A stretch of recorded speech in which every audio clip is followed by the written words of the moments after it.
भजन करने से ये जो अनर्थ है, जो अनर्थ था जिसका कोई अर्थ नहीं निकलता है, जो चीज़ हमारा जरूरत नहीं, वो सब चीज थोड़ा दुष्संग से हम प्राप्त हुआ है तो उसको छूट जाता। अनर्थ नित्य, जैसे बीड़ी फूकना, तो बीड़ी नहीं फूकने से भाई मर जाता है, एक अनर्थ है, दुष्संग से सीखता है जब बीड़ी फूकना। इसी प्रकार सत्संग छोड़ सकता है। ये लोग देखिए, ये अमेरिकन लोग, इनका दैनिक कार्य है अवैध स्त्री संगना और मांस खाना और शराब पीना और जुआ खेलना। देखिए सब छोड़, अनर्थ निमित्त श्याम, सब निमित्त। ये सारे संग का फल हो। साधु सद्या तथो साधु सकना तथा भजन क्रिया अथो अनर्थ निमित्त श्याम, ततो निष्ठा, फिर विश्वास और दृढ़ हो जाते भगवत भक्ति।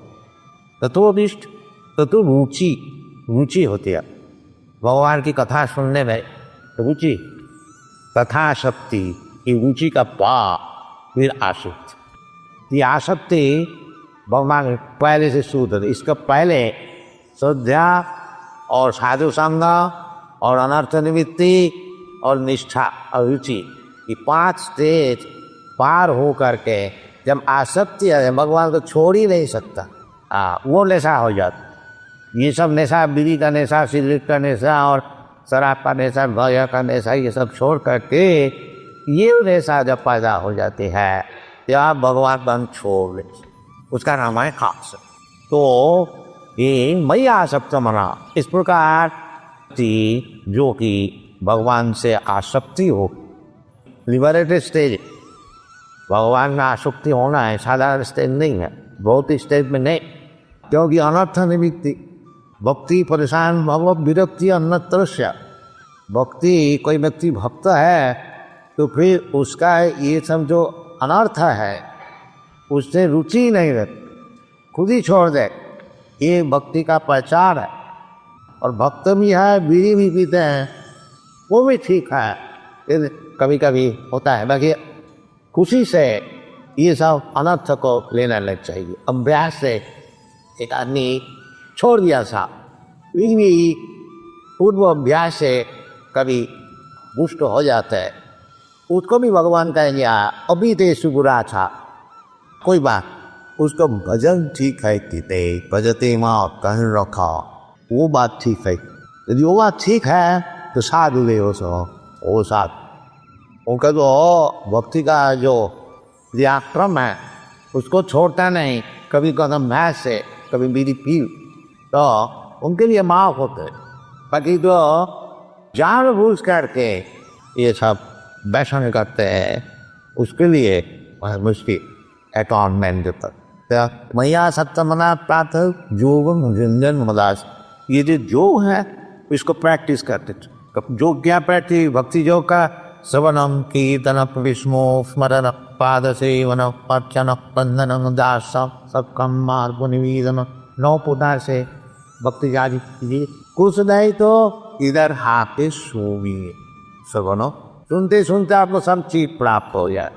सिन्नतांग सकता कृष्ण पुण्य श्रवण की, भगवान की कथा जितना आप लोग सुनेंगे उतना आपको पाप नाश हो जाएगा, पुण्य मिलेगा, और संपूर्ण पाप नाश हो जाने का पश्चात केवल पुण्य ही रहेगा, तब आप भगवान को सुन सकते। जीसाम तो अंतगतम पापम जलानाम पुण्य कर्माणा ते धर्म निर्मुक्त भजन देवा, वो तो दृढ़ता से भजन कर सकता है जिसको बिल्कुल पाप नित्य।